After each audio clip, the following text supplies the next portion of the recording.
Today our topic is exercise 1.1.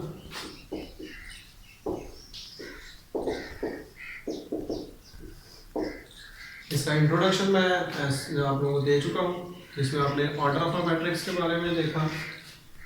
Question number 1 है, इसमें question number 1 में ए मैट्रिक्स दिया हुआ है जिसमें वैल्यूज हैं 2, 3, -5, 6। इसका ऑर्डर लिखना। सॉल्यूशन,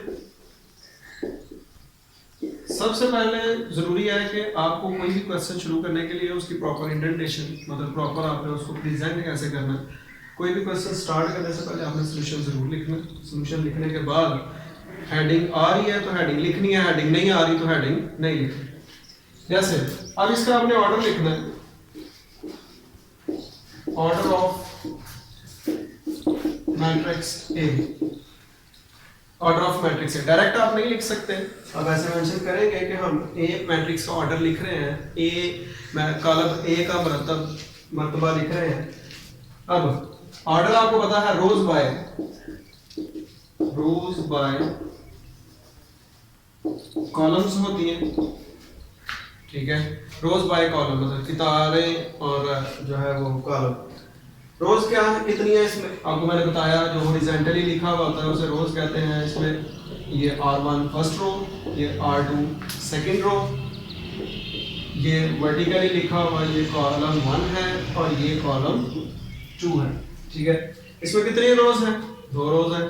कितने कॉलम्स हैं? 2 कॉलम्स हैं। तो इसका ऑर्डर क्या होगा? 2 by 2, ठीक है। ऐसे ही हम इसके पार्ट बी, ये तो as similar to part A है, हम पार्ट सी की तरफ चलते हैं। सी मैट्रिक्स, सी मैट्रिक्स में वैल्यूज दी हुई हैं 2, 4।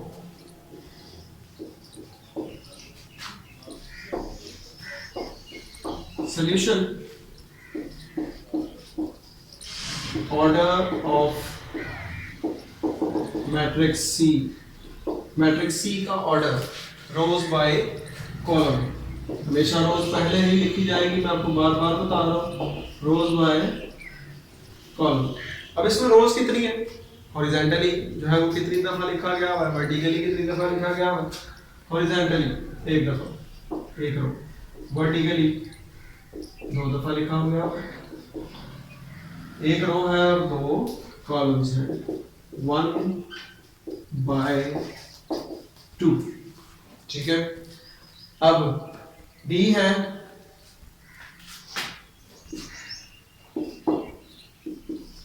डी में वैल्यूज क्या दी हुई हैं? 406, 406। सॉल्यूशन, इसका ऑर्डर लिखना है, order of matrix D.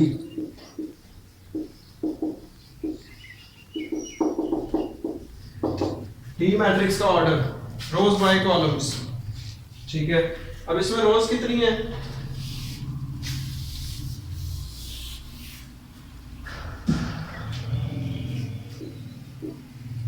Rose bye columns. रोज देखें तो वर्टिकली और हॉरिजॉन्टली हमें चेक करना है। हॉरिजॉन्टली कितनी दफा लिखा गया हुआ है? ये फर्स्ट रो है, ये सेकंड रो है, ये थर्ड रो है। वर्टिकली 1 दफा लिखा गया हुआ है, मतलब इसमें रोज कितनी है? 3 रोज हैं और 1 कॉलम है, 3 by 1। ऐसे ही आपने सारे मैट्रिसेस का ऑर्डर लिखना है। जैसा कि आप देख रहे हैं, अगला ई है, ई में कितनी रोज हैं? 3 और कॉलम कितने हैं? 2। उसका ऑर्डर क्या होगा? 3 by 2। उससे अगला वाला एफ है, एफ में सिंगल ही रो है और सिंगल ही कॉलम है, तो इसे आप क्या लिखेंगे? 1 by 1। जी है, जी में अगर आप देखें तो वर्टिकली कितनी दफा लिखा गया हुआ है? 3 दफा। और हॉरिजॉन्टली कितनी दफा लिखा गया हुआ है? 3 दफा। तो उसमें उसका ऑर्डर क्या आएगा? 3 by 3। और आगे आ जाता है एच। एच में रोज 2 हैं और 3 कॉलम्स हैं, तो उसमें आप उसका ऑर्डर क्या लिखेंगे? 2 by 3, ठीक है। अब हमारा क्वेश्चन नंबर 2 आ जाता है। क्वेश्चन नंबर 2 जो है वो इक्वल मैट्रिसेस, बराबर कॉलम के बारे में है। पहले आपको पता होना चाहिए इक्वल मैट्रिसेस क्या हैं। इक्वल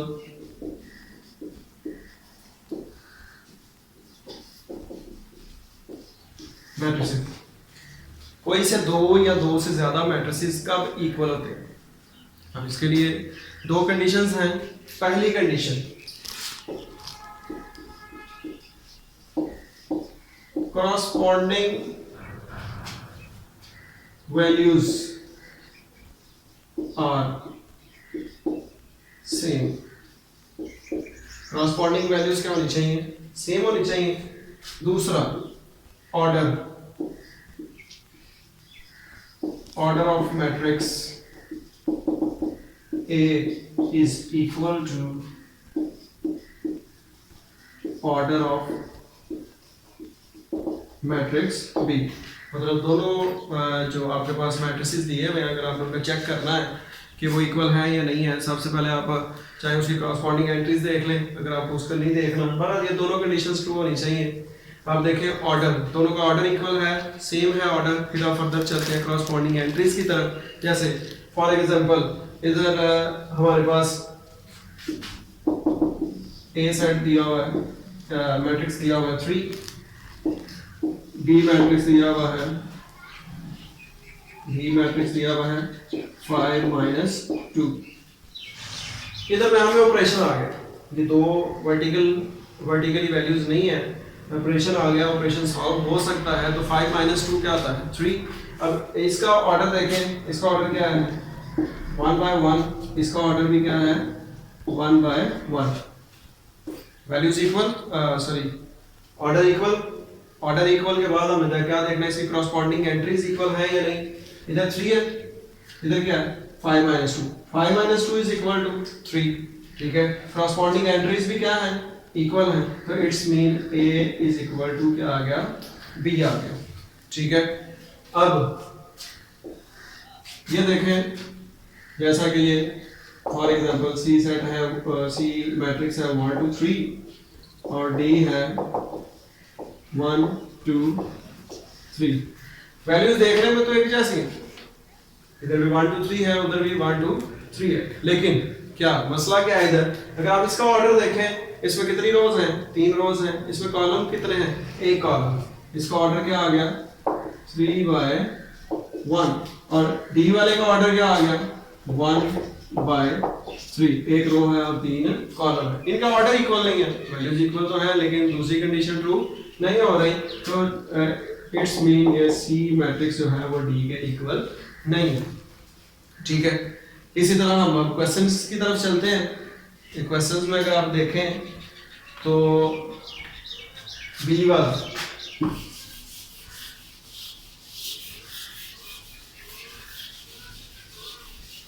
बुक के ऊपर आपको मैट्रिसेस दिए हुए हैं। बी मैट्रिक्स में दिया हुआ है 3 और 5, ठीक है।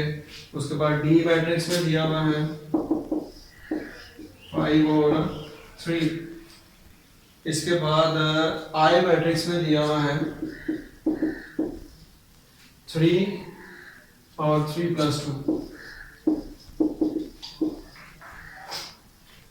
ऑपरेशन आ गया, ये सॉल्व हो सकता है। 3+2 क्या होगा 5, ठीक है।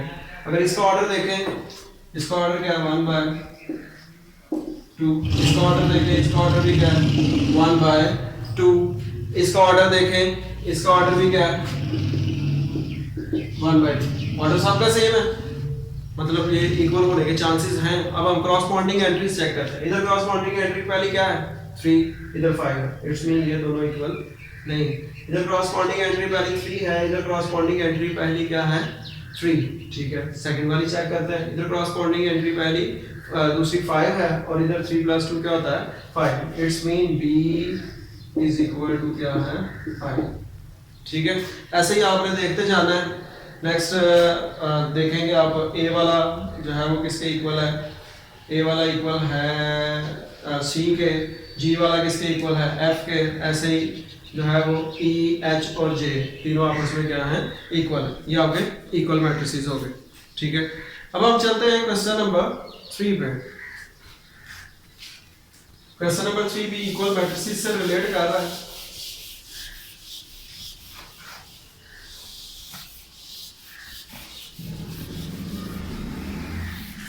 बोर्ड पॉइंट ऑफ व्यू से इंपॉर्टेंट क्वेश्चन है। Question number 3 exercise 1.1 a plus c a plus 2b c minus 1 4d minus 6 is equal to 0 minus 7 3 2d। Question number 3 है, इसके सॉल्यूशन में हम चलते हैं। इस क्वेश्चन में वो क्या कह रहा है कि जितनी अननोन वैल्यूज हैं a b c और d, इनकी जो है वो वैल्यूज कैलकुलेट करें, एग्जैक्ट वैल्यूज कैलकुलेट करें। एग्जैक्ट वैल्यूज कैलकुलेट करने के लिए हमें इस चीज की मदद चाहिए, दरमियान में इक्वल है। दैट शोज ये दोनों मैट्रिसेस क्या है, इक्वल मैट्रिसेस है। इक्वल मैट्रिसेस के बारे में मैंने आपको बताया था, क्या बताया था कि दोनों का ऑर्डर इक्वल होता है। अब ये मैट्रिक्स जो है ये भी 2/2 ऑर्डर का है, ये मैट्रिक्स भी क्या है 2/2 ऑर्डर का है। दोनों का ऑर्डर इक्वल है, ऑर्डर इक्वल है। और दूसरा पॉइंट क्या था इक्वल मैट्रिसेस का, कि क्रॉसपोंडिंग एंट्रीज क्या होती हैं, इक्वल होती हैं। हम क्रॉसपोंडिंग एंट्रीज को इक्वल कर लेते हैं। सॉल्यूशन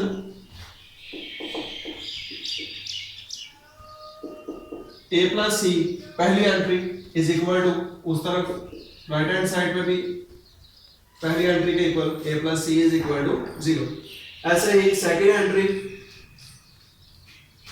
a प्लस 2b, इसकी क्रॉसपोंडिंग एंट्री सेकेंड के इक्वल जो कि क्या है -7। ऐसे ही थर्ड वन और फिर फोर्थ वन।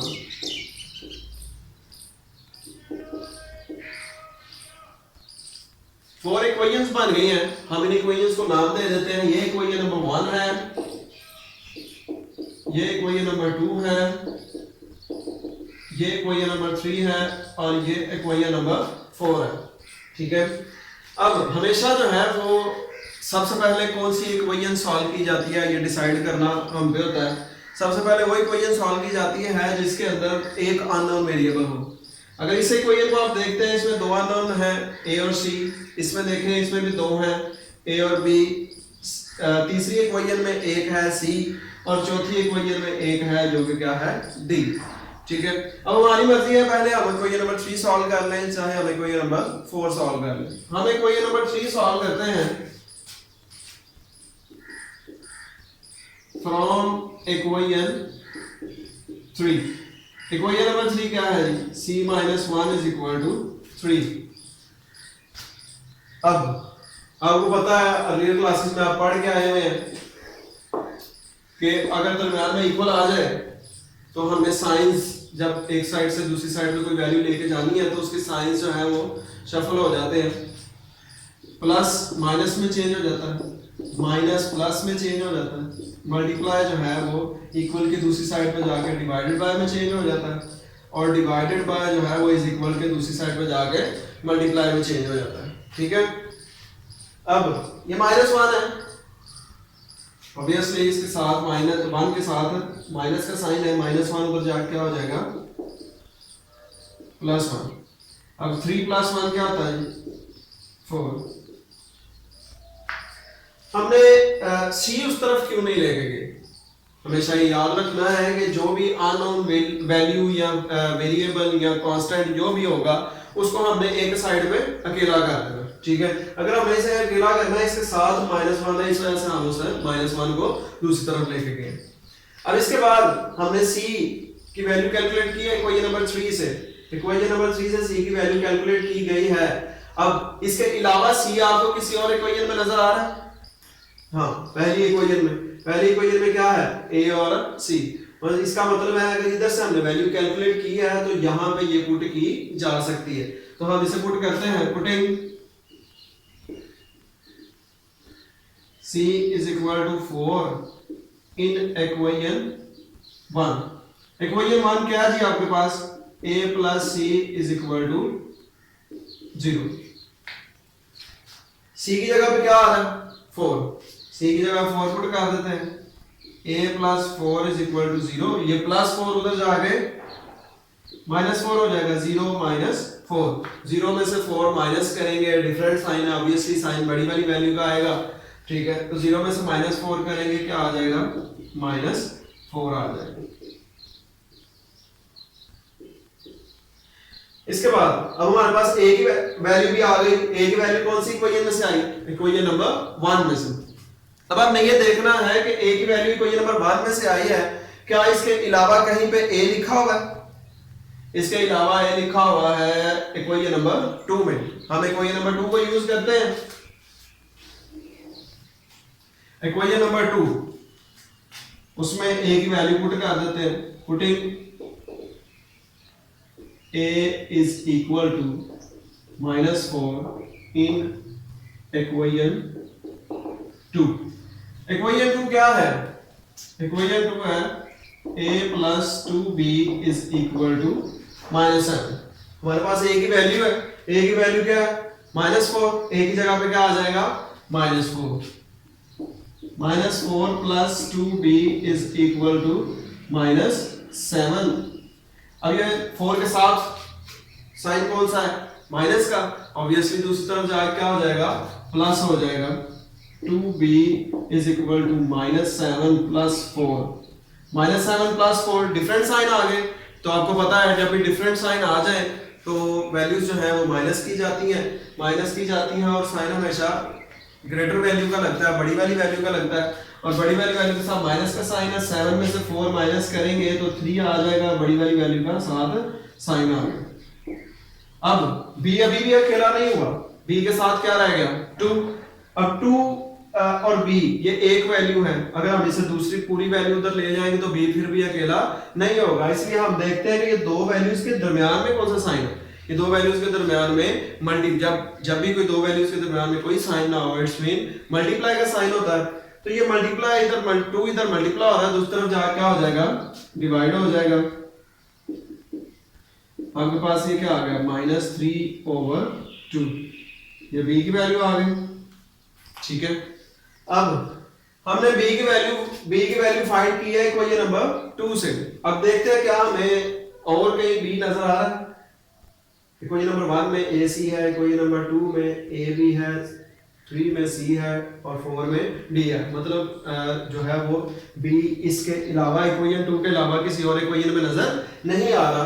अब हम जो है वो इक्वेशन देखते हैं हमारे पास किस किस की वैल्यू आ गई है। a की वैल्यू आ चुकी हुई है, b की आ गई हुई है और c की आ गई, सिर्फ d की रह गई। d कौन सी इक्वेशन में है, d इक्वेशन नंबर 4 में। हम इक्वेशन नंबर 4 को यूज करते हैं। फ्रॉम इक्वेशन 4, इक्वेशन 4 क्या है जी, 4d - 6 is equal to 2d। ठीक है, अब हमने d को अकेला करना है, इट्स मीन d वाली सारी वैल्यूज हम एक साइड पे इकट्ठी कर लेते हैं। ये +2d इधर आ गए, -2d, ये -6 दूसरी साइड पे जाके +6। 4d में से 2d माइनस किया तो क्या आ गया, 2d is equal to 6। अब जैसा कि इधर आपने देखा b और 2 के दरमियान मल्टीप्लाई का साइन है, ऐसे ही 2 और d के दरमियान में भी मल्टीप्लाई का साइन है। ये 2 इधर मल्टीप्लाई हो रहा है, दूसरी तरफ जाके आ जाएगा डिवाइड, 6 डिवाइडेड बाय 2, d को 6 पे डिवाइड करेंगे, 2 को 6 पे डिवाइड करेंगे तो क्या आ जाएगा, 3 आ जाएगा। अब सारी वैल्यूज जो है वो हम इकट्ठी करके लिख देते हैं। सो a is equal to -4, b is equal to -3/2, c is equal to 4 and d is equal to 3। That's all। आज हमारी ये एक्सरसाइज 1.1 खत्म हो चुकी भी है। ओके, अल्लाह हाफ़िज़।